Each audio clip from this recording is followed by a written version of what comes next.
नमस्कार दर्शक बंधु आसतु आज सुना उपर नजर पकाइबा।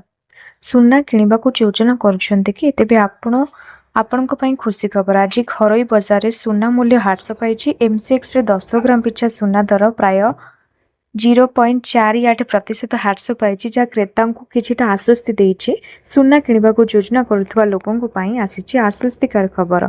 एमसीएक्स रे शनिवार सुना दर रे ह्रास देखा मिली। कारबार समय रे सुना रूपा प्राय 0.48% ह्रास पाई 10 ग्राम पिछा 1,47,270 टंका स्तर में पहुंची। गत किछि दिन धरी दर रे उत्तान पतन जारी रहिथिबा बेले आज ह्रास क्रेता को किछिटा आश्वस्ति देइछि।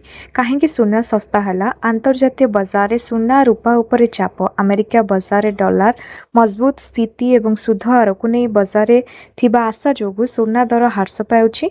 यार सीधा प्रभाव घर बजार उपरे पड़िथिबारु एमसीएक्स रे सुना रूपा मूल्य खसीछि। एमसीएक्स रे 10 ग्राम सुनार दर प्राय 1,47,270 टंका कारबार करुछि, जहाँ पूर्व कारबार दिन तुलन में प्राय 0.48% कम।